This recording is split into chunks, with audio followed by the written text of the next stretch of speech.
যদি আপনার অন্তরে হিংসার বসবাস থাকে তাহলে কোনোভাবেই আপনার পক্ষে আবদান শাকুরা অর্থাৎ আল্লাহর কৃতজ্ঞ বান্দা হওয়া সম্ভব নয়। আল্লাহ আজ্জা জাল্লা আমাদের অন্তর থেকে হিংসা দূর করে দিন, আমাদেরকে সত্যিকার অর্থে কৃতজ্ঞ বান্দা বানিয়ে দিন। আল্লাহ সঠিকভাবে তার অনুগ্রহ চাওয়ার মতো তৌফিক দান করুন। অনেক সময় একজন মুসলিমের জীবনে কাজের অগ্রাধিকার নির্ধারণের ক্ষেত্রে সঠিকভাবে বুঝের অভাব দেখা দেয়। কিছু কিছু কাজ অন্য কাজের চেয়ে বেশি গুরুত্বপূর্ণ, অন্যান্য কাজের চেয়ে আপনার নামাজ বেশি জরুরি। ইসলামের এমন অনেক আমল রয়েছে যা জীবনকে সৌন্দর্যমণ্ডিত করে তুলবে, কিন্তু সেই কাজগুলো গুরুত্বর দিক থেকে নামাজের কাছাকাছি পর্যায়েও নেই, বা পাপ কাজের ক্ষেত্রেও এরকম প্রাধান্য রয়েছে। অনেক আমল রয়েছে যেগুলো আমাদের করা উচিত, যেমন ঘরে প্রবেশের সময় ডান পা দিয়ে প্রবেশ করা উচিত, টয়লেটে প্রবেশের সময় বাম পা দিয়ে প্রবেশ করা উচিত, এবং নির্দিষ্ট দোয়াগুলো পড়া উচিত। এ ধরনের আমলগুলো করার চেষ্টা থাকা উচিত, এগুলো উপেক্ষা করার কোনো সুযোগ নেই। কিন্তু এমন অনেক পাপ কাজ রয়েছে যেগুলো করা কবিরা গুনাহ।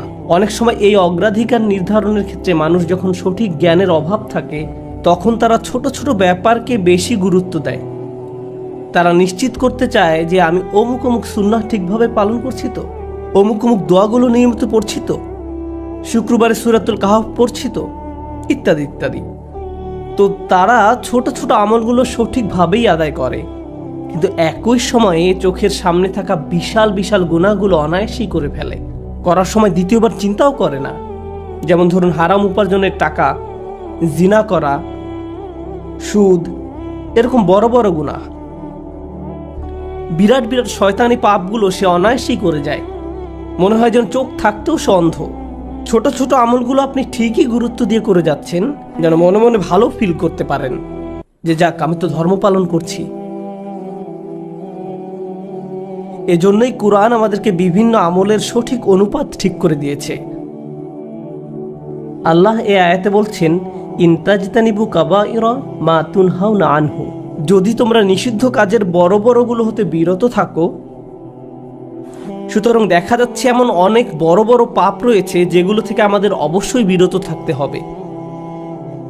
যদি আমরা এটা করতে পারি তাহলে ছোট ছোট পাপের ক্ষেত্রে আল্লাহ বলছেন, নুকাফিরু আনকুম সাইয়্যাতিকুম, তাহলে আমি তোমাদের ছোট ছোট পাপগুলো ক্ষমা করে দেব। অর্থাৎ আগে সিরিয়াস ব্যাপারগুলো যত্ন নাও। কোরআন যেগুলোর উপর গুরুত্ব আরোপ করেছে, যেমন টাকা উপার্জনের বিষয়টা, কিভাবে আমরা টাকা আয় করি এবং কিভাবে তা ব্যয় করি, সেই ব্যাপারে আগে যত্নবান হওয়া, এটা খুবই সিরিয়াস একটা ব্যাপার। আমাদের আশেপাশে যারা আছে তাদের অধিকারের ব্যাপারে সাবধান থাকা, যারা এতিম বা অভাবগ্রস্ত তাদের দেখাশোনা করা। সূরা মাউনে আল্লাহ বলছেন, ফাযালিকাল্লাযী ইয়াদউল ইয়াতীম, সেই ব্যক্তি যে এতিমকে গলা ধাক্কা দেয়, এগুলো বড় ধরনের পাপ। তারপর যেভাবে আমরা আমাদের ব্যবসা বাণিজ্য চালাই, কেউ যদি আপনার কাছে টাকা পায়, কোনো কন্ট্রাক্ট মানতে যদি ওয়াদাবদ্ধ হন, কোনো সেবা প্রদান করার জন্য যদি আপনাকে বেতন দেওয়া হয়, কাজের ক্ষেত্রে সততা বজায় রাখা। ঠিক একইভাবে কোরআনে বর্ণিত সবচেয়ে ভয়ঙ্কর পাপগুলোর একটি হলো সুদ। একইভাবে আমাদের পবিত্রতা রক্ষা করা, অর্থাৎ জেনা ব্যভিচার থেকে বিরত থাকা, এটা কবিরা গুনাহ। এটা এত বড় গুনাহ যে আল্লাহ বলছেন, লা তাকরাবুজ জিনা, ব্যভিচারের কাছেও যেও না। অন্যান্য ছোট ছোট গুনাহে তোমরা হয়তো জড়িয়ে পড়বে। হতে পারে তোমার নামাজে যথেষ্ট মনোযোগ ছিল না, অজুটাও হয়তো উত্তম রূপে করা হয়নি। হতে পারে যখন নামাজ পড়ছিলে তখন অন্য কোথাও মন পড়েছিল। হতে পারে হজ বা উমরা করার সময় কিছু কিছু নিয়মকানুন ঠিকমতো পালন করতে পারোনি। কখনো কখনো হয়তো ধৈর্য হারিয়ে ফেলেছিলে। এই ছোট ছোট বিষয়গুলো ক্ষমা করে দেয়া হবে, কারণ তোমরা বড় বড় পাপ থেকে বিরত ছিলে। ছোট বড় পাপের এমন একটি তারতম্য কোরআনে জোর দিয়ে উপস্থাপন করা হয়েছে। কিন্তু এই আয়াতের যে ব্যাপারটি আমার কাছে বেশ চমৎকার লেগেছে, সেটা শুধু তিনি যে আমাদের পাপগুলো উপেক্ষা করবেন তা নয়, বরং এই পাপগুলোর কথা মনে করে আমরা প্রায় লজ্জিত হয়ে পড়ি। আল্লাহ এর সাথে সাথে আরো যোগ করে বলেন, ওয়ানুদখিলুকুম মুদখালান কারিমা, এবং সম্মানজনক স্থানে তোমাদের প্রবেশ করানো হবে। অন্য কথায়, ওই ছোট ছোট ত্রুটিগুলোকে উপেক্ষা করে তোমাদেরকে সম্মানিত করা হবে, মর্যাদা দেয়া হবে। আর ওই সব লজ্জাজনক ব্যাপারগুলো তোমাদের রেকর্ড থেকে মুছে ফেলা হবে। তাই যখন তোমরা আল্লাহর সামনে আসবে, অপমানিত হবে না, তোমাদের সম্মানজনক স্থানে প্রবেশ করানো হবে। এই আয়াতের আরেকটি ব্যাপারও আমার কাছে বেশ চমৎকার মনে হয়েছে। এই আয়াতের পূর্বের কয়েকটি আয়াতে কিছু কিছু কবিরা গুনাহ নিয়ে কথা বলা হয়েছে, যেমন ব্যবসায় প্রতারণা করা, কাউকে অন্যায়ভাবে হত্যা করা।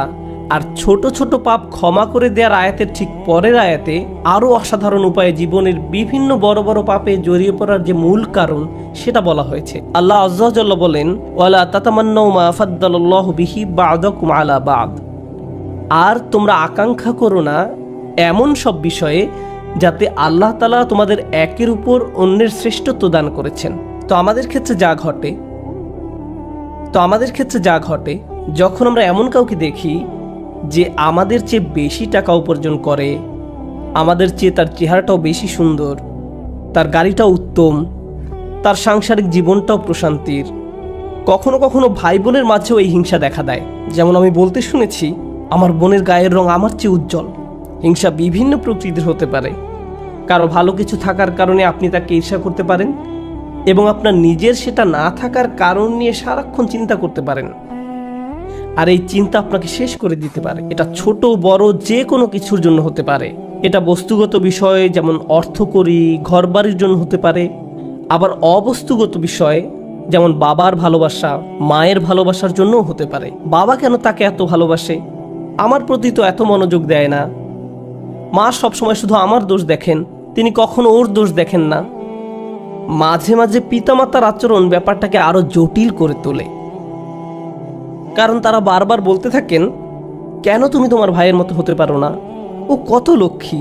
তাদের এমন আচরণ পরিবারের ভিতরে আরো বেশি হিংসা তৈরি করে। আল্লাহ এখানে বলছেন, অন্যদের যা দেয়া হয়েছে তার জন্য আকাঙ্ক্ষা করো না।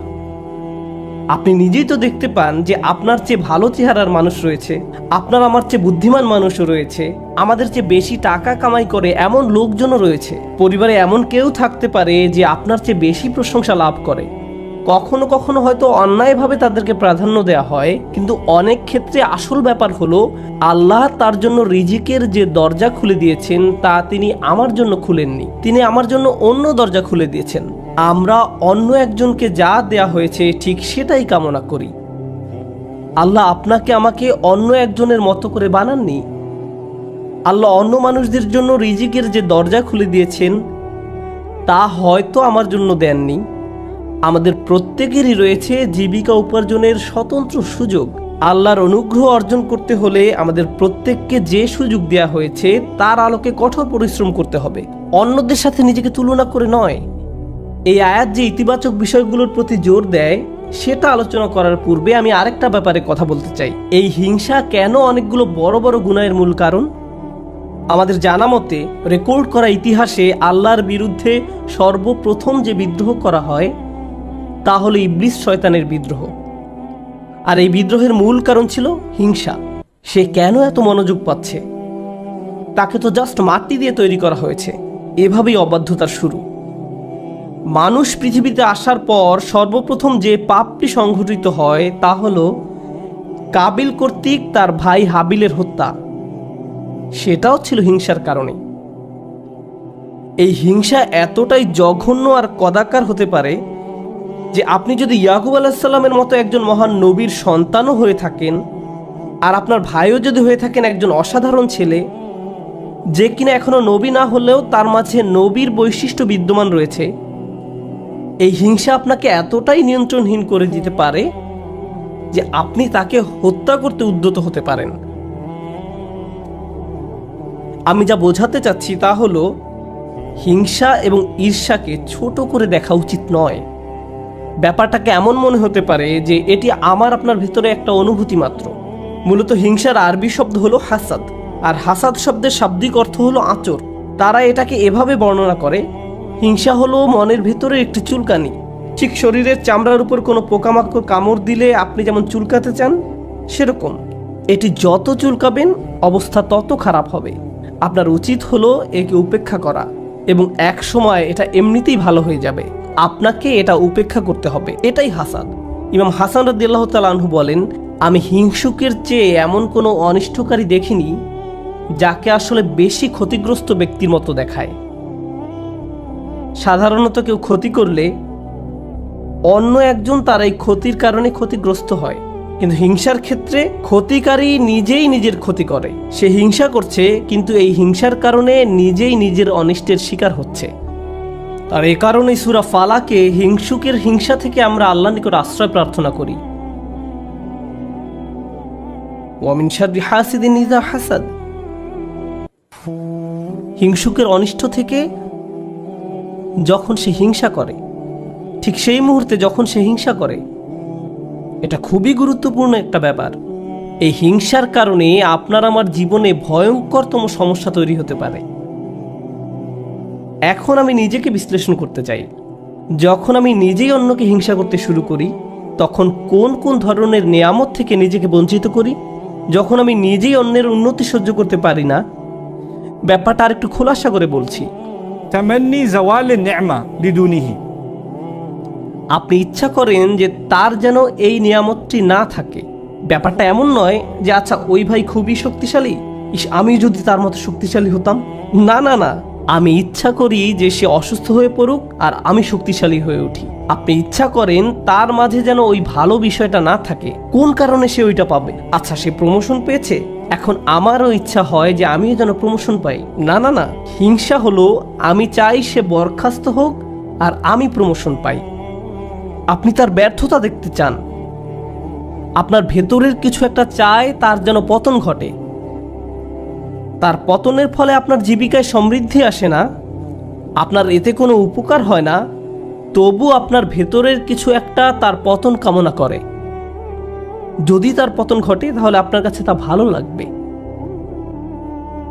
এটাই হলো হাসাদ। কিভাবে এটা একজনের ভালো দিক ধ্বংস করে দেয়?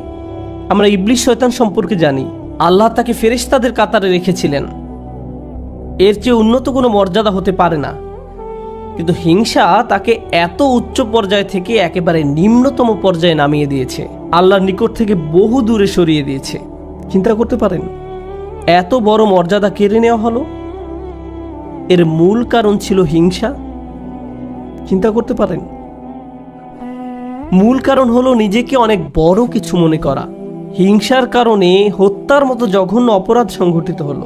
আল্লাহ সূরা আরাফে বর্ণনা করেন, কাআন্নামা কাতালান নাসা জামিআ, সে যেন গোটা মানব জাতিকে হত্যা করলো। হিংসার কারণে হত্যার মতো জঘন্য অপরাধ সংঘটিত হলো, আর এই মহাপাপের মূল কারণও ছিল হিংসা। এই সকল উদাহরণের মূল শিক্ষা হলো আমাদের নিজেদেরকে ভালো করে বিশ্লেষণ করে দেখা উচিত আমরা নিজেরা এই রোগে আক্রান্ত কিনা। ভালো করে খতিয়ে দেখা উচিত আমাদের মাঝে এই ঘৃণ্য ব্যাধিটি আছে কিনা। মানুষ শুধু টাকা পয়সা নিয়ে হিংসা করে না, মানুষ প্রায় সব কিছু নিয়ে হিংসা করে। পরিবারের সবার মনোযোগের কেন্দ্রবিন্দু হওয়া, এটা এমনকি ধর্মীয় পরিমণ্ডলেও ঘটতে পারে। ভাই জানেন, অমুক শায়েখ, তার ভিডিও মানুষ বেশি দেখে। আপনি তার ফলোয়ারদের সাথে নিজের ফলোয়ারদের তুলনা করছেন কেন? মাহফিলে তাকে কেন প্রধান বক্তা করা হলো? তাকে কেন সবচেয়ে ভালো সময় বক্তব্য দিতে দেয়া হলো? এমন ঘটনা মসজিদেও ঘটতে পারে। ভাই দেখেছেন তারা কত টাকা তুলেছে, আমরা এত টাকা তুলতে পারিনি। আর এই মনোভাব প্রতিযোগিতায় সীমাবদ্ধ থাকে না, হিংসায় পরিণত হয়। কেন তারা আমাদের চেয়ে ভালো করছে? এই হিংসা এমনকি ধর্মীয় পরিমণ্ডলেও আঘাত করতে পারে। মদিনায় আসার পর সাহাবীরা ধারণা করেছিলেন মদিনার ইয়াহুদিরা সবার আগে ইসলাম ধর্ম গ্রহণ করবে। এ সম্পর্কে কোরআনে এসেছে, আফাতাতমাউনা আইয়ুমিনু লাকুম, তোমরা কি আশা করো যে তারা তোমাদের কথা ঈমান আনবে? কারণ তারা আহলে কিতাব, তারা ওহী অবতীর্ণ হওয়া সম্পর্কে অবগত ছিল। তারা রাসূল সাল্লাল্লাহু আলাইহি সাল্লামকে সেভাবে চিনত যেভাবে তারা তাদের ছেলে মেয়েদের চিনতে পারত। এর কারণ ছিল আসলে হিংসা। তারা এই ব্যাপারটা মেনে নিতে পারেনি যে নবী প্রেরণের অনুগ্রহটি বনী ইসরাইলদের কাছ থেকে অন্যদের কাছে চলে যাবে। তারা চাইতো ওহী মুহাম্মদ সাল্লাল্লাহু আলাইহি সাল্লামের কাছে না এসে তাদের কারো কাছে আসুক। জীবনের এমন কোনো দিক নেই যেখানে হিংসার আক্রমণ হওয়ার সম্ভাবনা নেই। এটা আপনার চাকরি জীবনে প্রভাব ফেলতে পারে, ব্যবসায়িক জীবনে প্রভাব ফেলতে পারে, আপনার পারিবারিক জীবন, ব্যক্তিগত জীবন, ধর্মীয় জীবন, সামাজিক জীবন থেকে শুরু করে জীবনের প্রতিটি ক্ষেত্রে এর প্রভাব পড়তে পারে। সম্প্রতি বিশ্বের বিভিন্ন প্রান্তে ভ্রমণ করার অভিজ্ঞতা থেকে আমি এক নতুন ধরনের হিংসা সম্পর্কে অবগত হয়েছি। অনেক বোন এসে আমার কাছে প্রশ্ন করেন, এটা বলার কারণে হয়তো আমি সমস্যায় পড়তে পারি, যাই হোক, কোরআনে কেন পুরুষদের জন্য অমুক অমুক বিধান দেয়া হয়েছে আর নারীদের জন্য সম্পূর্ণ ভিন্ন বিধান দেয়া হয়েছে? পুরুষদের কেন বোরকা পরতে হয় না? আমাকে এই প্রশ্ন করা হয়েছিল। ডিভোর্স আইনের ক্ষেত্রে দেখা যায় আইনগুলো কেমন যেন পুরুষের অনুকূলে, মহিলারা জান্নাতে কি পাবে? আমি বলছি না যে এই প্রশ্নগুলোকে উপেক্ষা করতে হবে, কিন্তু এখানে একটা ব্যাপার আমাদের সাবধান থাকতে হবে। আমরা আল্লাহ সুবহানাহু ওয়া তাআলা সম্পর্কে কথা বলছি। তিনি যখন কোনো বিধিবিধান নাজিল করেন, এই বিধানগুলো আমি প্রবর্তন করিনি, আমি শুধু এই বিধানগুলো বোঝার চেষ্টা করেছি এবং শেখানোর চেষ্টা করছি। কিন্তু যিনি এই বিধানগুলো দিয়েছেন তিনি হলেন সবচেয়ে দয়াবান, ভালোবাসাপূর্ণ এবং সবচেয়ে ন্যায় বিচারক। যদি এই বিধান নিয়ে আপনার অন্তরে খুঁতখুঁতে ভাব থাকে এবং মনে মনে ভাবেন যে আমার মনে হচ্ছে এখানে ন্যায্য বিধান দেয়া হয়নি, এটা খুবই মারাত্মক একটি সমস্যা। এমনকি আল্লাহ সম্পর্কে এই মনোভাব যে আমাকে ঠকানো হয়েছে, আমাকে তিনি যা দিয়েছেন সেখানে ঠকিয়েছেন, আমাকে পুরোপুরি বুঝতে হবে কেন তিনি আমাকে এটা করতে বলেছেন। একটা ব্যাপারে বলছি, উদাহরণস্বরূপ কেউ যদি আমাকে জিজ্ঞেস করে কেন আল্লাহ মহিলাদেরকে পর্দা করতে বলেছেন, আমার সৎ জবাব হবে আমি জানি না। আমি নিজে নিজে চিন্তা করে হয়তো এই বিধানের কিছু উপকারী দিক তুলে ধরতে পারবো, কিন্তু এই উপকারী দিকগুলো আল্লাহ অবতীর্ণ করেননি। এই উপকারগুলো আমি চিন্তা করে বুঝতে পারলাম, আর আমার এই সাহস নেই যে আমি বলবো যে অমুক অমুক যুক্তির কারণে হিজাব পড়তে হবে, কারণ এই যুক্তিগুলো আল্লাহ অবতীর্ণ করেননি। অনেক সময় আল্লাহ কোনো বিধান নাজিল করেন কিন্তু তার পেছনের কারণ বর্ণনা করেন না। তিনি বলবেন তুমি নিজে নিজে চিন্তা করে দেখো, লাআল্লাকুম তাতাফাক্কারুন লিয়াদাব্বারু আয়াতিহি, কেন এই বিধানগুলো দেয়া হয়েছে তা তোমরা নিজেরা চিন্তা করে খুঁজে নাও। তবে একটা ব্যাপার আমি নিশ্চিত জানি, যে বিধানই তিনি অবতীর্ণ করেন না কেন তা আমাদের প্রতি তার অপার অনুগ্রহ মাত্র। আল্লাহ এই আয়াতগুলোতে কি বলছেন? উত্তরাধিকার সম্পত্তি বন্টনের বিষয় বর্ণনা করা আয়াতগুলোর পরে এসেছে। ইসলামে সবাই সমান উত্তরাধিকার সম্পত্তি পায় না, নারী এবং পুরুষ সমান সম্পত্তি পায় না। তারা মেয়ে, স্ত্রী, মা যেই হোক না কেন সমান সম্পত্তি পায় না। তাই আল্লাহ কি বলেছেন? লিররিজালি নাসিবুম মিম্মা ইকতাসাবু ওয়া লিন-নিসাই নাসিবুম মিম্মা ইকতাসাবনা, পুরুষদের জন্য রয়েছে অংশ তারা যা উপার্জন করে তা থেকে, এবং নারীদের জন্য রয়েছে অংশ যা তারা উপার্জন করে তা থেকে। এই আয়াতে মিন অর্থাৎ থেকে এই শব্দের ব্যবহারটি লক্ষ্য করার মতো। এই পৃথিবীতে যত কিছুর জন্য আপনি কাজ করেন তার সবটুকুর ফসল পাবেন না, এর থেকে একটি অংশ পাবেন আর বাকি অংশ পরে পাবেন। অথবা আপনি কাজ করেছেন কিন্তু তার কিছু অংশ সুফল পাওয়ার যোগ্য ছিল না, যেমন হয়তো আপনার নিয়ত শুদ্ধ ছিল না, কাজটা যথেষ্ট পরিশুদ্ধ ছিল না, তাই আপনি আপনার কাজের সেই অংশের মূল্য পাবেন যা মূল্য পাওয়ার যোগ্য ছিল। তাই আল্লাহ বলছেন পুরুষরা কি পাবে তার জন্য একটি মান আমি নির্ধারণ করে রেখেছি, আবার নারীরা কি পাবে তার জন্য একটি মান আমি নির্ধারণ করে রেখেছি। তারপর তিনি বলছেন ওয়াসআলুল্লাহ মিন ফাদলিহি, কুরআনের অসাধারণ একটি বাক্য। এর অর্থ হলো আর আল্লাহর কাছে তার অনুগ্রহ প্রার্থনা করো। এখানে ফাদল দ্বারা শুধু অনুগ্রহ বোঝায় না। হিংসার ক্ষেত্রে হিংসুক ব্যক্তি মনে করে অমুক আমার চেয়ে বেশি ফাদল পেয়েছে, অমুক ব্যক্তি সম্পত্তির দিক থেকে আমার চেয়ে বেশি ফাদল বা অধিক আনুকূল্য পেয়েছে, অথবা চেহারা সুরতের দিক থেকে বা সুযোগ সুবিধার দিক থেকে বেশি আনুকূল্য পেয়েছে। বাসায় কোনো মেয়েও এমনটা অনুভব করতে পারে, কারণ তার বোন বিয়ের সব প্রস্তাব পাচ্ছে কিন্তু সে পাচ্ছে না, আমার বোন আমার চেয়ে বেশি ফাদল পেয়েছে। আল্লাহ বলছেন যদি তুমি ফাদল পেতে চাও তাহলে আল্লাহর অন্য কোনো সৃষ্টির চেয়ে বেশি চাওয়ার পরিবর্তে সরাসরি আল্লাহর কাছ থেকে নিজের জন্য ফাদল চাও। নিজেকে অন্যদের সাথে তুলনা করা বন্ধ করো, বরং আল্লাহর নিকট থেকে তুমি নিজের জন্য কি পেতে পারো তার দিকে মনোযোগ দাও। মনে মনে ধরে নাও যে আশেপাশে কারো কোনো অস্তিত্ব নেই, অন্যদের কি আছে সে সম্বন্ধে চিন্তা ভাবনা করা বন্ধ করো। মনের উপর যদি এরূপ নিয়ন্ত্রণ প্রতিষ্ঠা করতে পারেন তাহলে খুবই সুখী জীবনযাপন করতে পারবেন। যদি কখনো এমনটা হয় যে তুমি ক্লাসে বসে আছো, স্যারের বক্তব্য শুনতে পাচ্ছ, কিন্তু কিছুই বুঝতে পারছো না, মনে মনে ভাবছো আমি জানি না আমি কোন স্বর্গে বাস করছি, কিন্তু তোমার পাশের ছেলে বা মেয়েটি প্রতিবার হাত তুলে স্যারের প্রত্যেকটা প্রশ্নের জবাব দিচ্ছে আর তোমার মন বিষিয়ে উঠছে, মনে মনে ভাবছো যদি মেয়েটাকে কষে একটা চড় দিতে পারতাম, আমি তাকে সহ্য করতে পারছি না, কারণ সে সব প্রশ্নের উত্তর দিচ্ছে। তোমার সকল মনোযোগের কেন্দ্রবিন্দুতে এমন একজন যে তোমার চেয়ে বেশি বুদ্ধিমান, যে স্যারের প্রিয় ছাত্র, যে সকলের মনোযোগ পাচ্ছে, যার কারণে তোমার নিজেকে খারাপ ছাত্র মনে হয় বা যার কারণে তারা তোমাকে লজ্জা দিচ্ছে। কিন্তু একটা ব্যাপার কি তুমি খেয়াল করেছো? তুমি সেখানে বসে আছো, শুধু তুমি এবং শিক্ষক। তুমি এখানে এসেছো শিখতে, অন্যের দোষ না দিয়ে তোমার উচিত নিজেকে দোষ দেয়া। হায় হায়, আমি আমার মনোযোগ হারিয়ে ফেলেছি। নিজের কাছে ব্যাখ্যা দাবি করো কেন তুমি মনোযোগ হারালে। প্রশ্ন করতে গিয়ে লজ্জা অনুভব করো না। তুমি এখানে এসেছো নিজের উন্নতি সাধন করতে, অন্যদেরকে নিজের মূল্য বোঝাতে নয়। তুমি এই জন্য শিখতে আসনি। একই কথা প্রযোজ্য চাকরির জায়গায়, পরিবারের। অন্য কাউকে বেশি দাম দেওয়া হচ্ছে বলে আপনি নিজেকে গুটিয়ে ফেলবেন না। যদি কোনো অন্যায় করা হয় আপনি কথা বলুন, কোনো কিছু যদি বলার থাকে বলুন। যদি কোনো কিছু আপনাকে বিরক্ত করে ভেতরে ভেতরে জ্বলবেন না এবং এটাকে বড় হতে দিবেন না, নিজের ভেতরে ঘৃণা তৈরি হতে দিবেন না। আমরা আল্লাহর নিকট যে দোয়াগুলো করি তার একটি হলো ওয়ালা তাজআল ফি কুলুবিনা গিল্লাল লিল্লাযিনা আমানু। ঈমানদারদের বিরুদ্ধে আমাদের অন্তরে কোনো বিদ্বেষ রেখো না।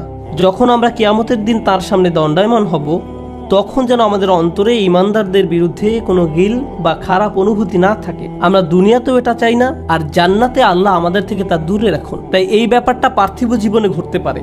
এমন হতে পারে যে কারো বিরুদ্ধে আপনার অন্তরে হিংসার মনোভাব তৈরি হচ্ছে। ও, সে তো এই পজিশন পাওয়ার যোগ্য নয়, সে তো অমুক কাজ করার যোগ্য নয়। আপনার অন্তরে যদি এমন অনুভূতি তৈরি না হয় তাহলে সেটা খুবই ভালো। কিন্তু অনেক মানুষ আছে যারা এভাবে চিন্তা করে ওই লোক আমার চেয়ে অনেক বেশি বেতন পায়, সে কেন আমার চেয়ে বেশি বেতন পাবে? তারা কত টাকা বেতন পায় বা না পায় তার সাথে আপনার সম্পর্ক কি? আপনি কি করেন? আপনি কি অর্জন করেছেন? আপনার যদি মনে হয় যে আপনার আরো বেশি বেতন পাওয়া উচিত তাহলে ব্যাপারটা যথাযথ কর্তৃপক্ষকে বলুন। ওয়াসআলুল্লাহ মিন ফাদলিহি, আল্লাহর কাছে তাঁর অনুগ্রহ প্রার্থনা করুন। ইন্নাল্লাহা কানা বিকুল্লি শাইইন আলিমা, নিঃসন্দেহে আল্লাহ তাআলা সর্ববিষয়ে জ্ঞাত। যখন আমরা অন্যের সাথে নিজেকে তুলনা বন্ধ করব, যখন পুরুষ বা নারী হিসাবে কি পেলাম বা কি পেলাম না এসব নিয়ে চিন্তা করা বন্ধ করব, অমুক অমুক ব্যক্তির কারণে আমি পেছনে পড়ে আছি এমন চিন্তা করা বন্ধ করব, আপনার এবং আল্লাহর মাঝে আর কেউ নেই। যদি কোনো বিষয়ে অগ্রগতি অর্জন করতে চান সরাসরি আল্লাহকে বলুন ওয়াসআলুল্লাহ মিন ফাদলিহি। অন্যথায় সারা জীবন ধরে কেবল অন্যের বিরুদ্ধে অভিযোগই করে যেতে পারবেন। কিভাবে তারা আপনার প্রতি অন্যায় করেছে, কিভাবে তারা আপনাকে সুযোগ থেকে বঞ্চিত করেছে, কিভাবে সবাই পেয়েছে কিন্তু আপনি পাননি। আর এভাবে অভিযোগ করলে আপনার জীবন তো দুর্দশাগ্রস্ত হবেই, আপনার কারণে আপনার আশেপাশের মানুষের জীবনও দুর্বিষহ হয়ে পড়বে। এই আয়াতটি নিয়ে সর্বশেষ যা শেয়ার করতে চাই, বিশেষ করে যখন আমরা তিলাওয়াত করি ওয়া মিন শাররি হাসিদিন ইযা হাসাদ, এখানে ইযা শব্দটির দিকে বিশেষ মনোযোগ দিন। কেউ কেউ বলেন এখানে হাসাদকে বর্ণনা করা হয়েছে একটি গুণ হিসেবে, শুধুমাত্র শব্দগতভাবে ইসমে ফাইল হিসেবে নয়, বরং একজন মানুষের একটি খারাপ গুণ হিসেবে, অর্থাৎ এমন ব্যক্তি যার মাঝে হিংসার প্রবণতা আছে। কিন্তু ইজা শব্দটি একটি বিষয়ের প্রতি বিশেষ ইঙ্গিত করে। আপনার মাঝে যদি এই গুণটি থেকে থাকে তাহলে কোনো এক সময় কুৎসিত উপায়ে এর প্রকাশ ঘটবে, আজ না হোক কাল। খারাপ কিছু একটা আপনি করে বসবেন, কারণ আপনার মাঝে খারাপ গুণটি আছে। আপনি নিজেও হাসিদ হতে চান না, হিংসুক হতে চান না। আবার যারা হিংসা করে তাদের অনিষ্ট থেকে বাঁচতে চান। আমরা দোয়া করি আল্লাহ যেন আমাদেরকে হিংসুক হওয়া থেকে রক্ষা করেন এবং যারা আমাদের বিরুদ্ধে হিংসা করে তাদের অনিষ্ট থেকেও যেন রক্ষা করেন। আল্লাহ যেন আমাদের ভালো কাজগুলোকে নষ্ট হওয়া থেকে রক্ষা করেন। আমরা জানি রাসূল সাল্লাল্লাহু আলাইহি সাল্লাম বলেছেন, আগুন যেমন শুকনো কাঠ জ্বালিয়ে ফেলে তেমনি হিংসাও একজন ব্যক্তির ভালো কাজগুলোকে জ্বালিয়ে দেয়। কেন তিনি এমনটি বলেছেন? কারণ যখন আপনার মাঝে হিংসা দেখা দেয় তখন আপনার পক্ষে কৃতজ্ঞ হওয়া অসম্ভব। কারণ যখন হিংসা করেন তখন আপনার কি নেই কেবল তা নিয়েই আপনি চিন্তা করেন। আর আল্লাহর সাথে আমাদের সম্পর্ক নির্ভর করে একটি বিষয়ের উপর, তা হলো আমাদের কি কি আছে তা সব সময় স্বীকার করে যাওয়া। এভাবেই আমরা আল্লাহর প্রতি কৃতজ্ঞ হয়ে উঠি যদি এবং আমাদের জীবনকে আরো সুন্দর করে দিন। বারাকাল্লাহু লি ওয়া লাকুম ফিল কুরআনিল হাকিম ওয়া নাফা'নি ওয়া ইয়্যাকুম বিল আয়াতি ওয়াজ যিকরিল হাকিম।